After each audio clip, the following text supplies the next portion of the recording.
Robert Halfon, you've just been into the committee here in Parliament. What do you, we can see what was said, but what do you hope to achieve on a short-term basis and a long-term basis?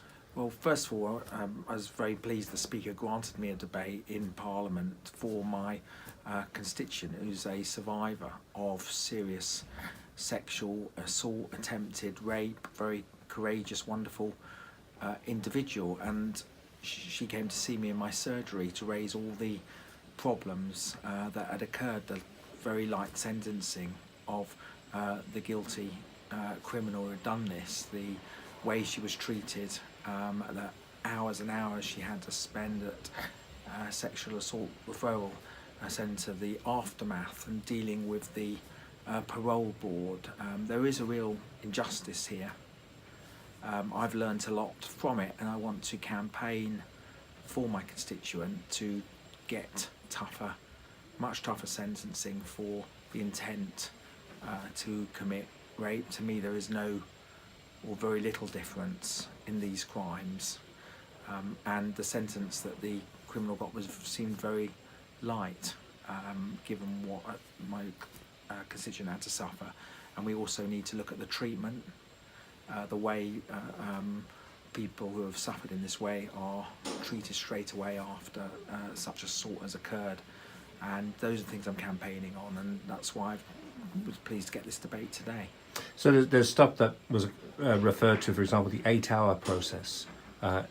Just sounded horrendous. I mean, can anything be done about that, or is that an internal matter for other organisations? Well, it's extraordinary that my constituent had to suffer and endure 8 hours being looked at and literally poked at and asked questions and told her phone's being taken away, given what she went through. And clearly there's a question of resources. The government said today they're putting more money in it, but it's how those resources are spent.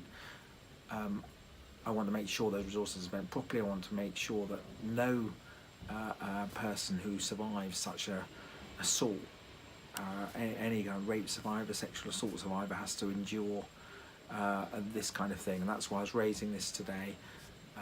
There isn't enough reporting in the government in terms of the difference between rape and the intent to rape, and we want to look at the statistics, because that will help direct resources if the government are clear of the statistics. There's a lot of things that need to be done, and actually my eyes have been opened to just how much survivors have to endure when they have these terrible sexual assaults on them.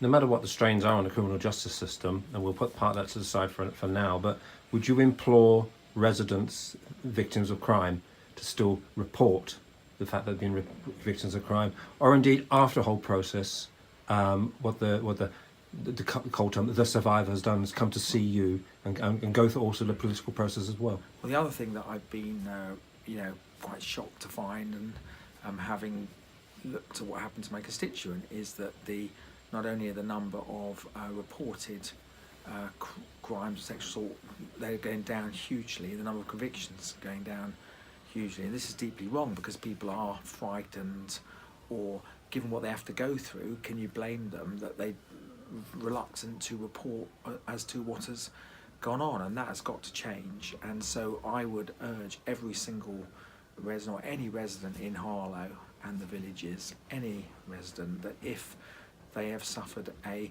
sexual assault, whatever it may be, to report it. My constituent has been incredibly courageous in doing it. It's not an easy thing to do, but the only way of getting things done and getting change and making sure that guilty people are put behind bars where they belong is if people report it.